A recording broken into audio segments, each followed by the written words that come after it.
Au début du mois de mars, le géant du café Starbucks a lancé une collection de tasses aux motifs et aux images uniques. Ces peintures vivantes, réalisées par des agriculteurs de la province du Yunnan, dans le sud-ouest de la Chine, cherchent à évoquer l'essence du printemps pour les clients. Personnellement, j'aime beaucoup ces tasses. J'ai l'impression de tenir le printemps entre mes mains. Aujourd'hui, je vais rencontrer deux des talentueux agriculteurs qui ont peint ces belles images.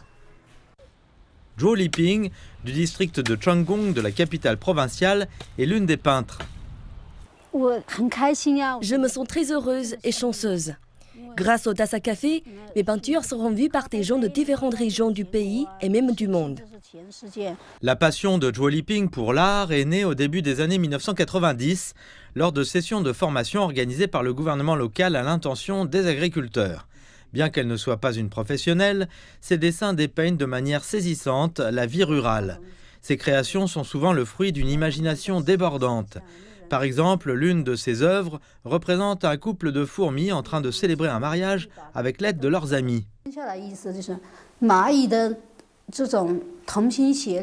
Le message sous-jacent est que l'unité et l'entraide dont font preuve ces fourmis valent la peine d'être apprises par les êtres humains. J'espère que mes peintures apporteront non seulement de la joie à nos cœurs et à nos esprits, mais qu'elles nous insuffleront également un sentiment de force. Luo Lijun, qui a grandi au bord de l'emblématique lac Dianche dans le Yunnan, partage une passion similaire pour l'art. Les poissons jouent un rôle prépondérant dans toutes ses œuvres. À l'époque où nous lavions les vêtements au bord du lac, il y avait des ponts de poissons et de crevettes qui nageaient autour.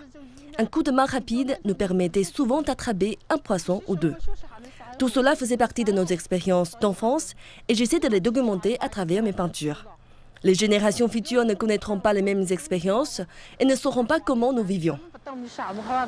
Les autorités culturelles locales affirment qu'elles continueront à promouvoir l'art traditionnel et à former davantage d'artistes. Nous prévoyons de faire revivre les scènes historiques et culturelles de Changgong à travers des peintures réalisées par des agriculteurs.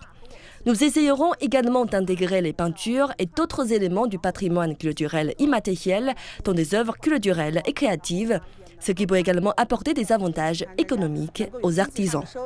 Les deux peintres affirment qu'elles continueront à pratiquer leur hobby tout au long de leur vie et qu'elles transmettront leurs compétences en matière de peinture aux jeunes générations.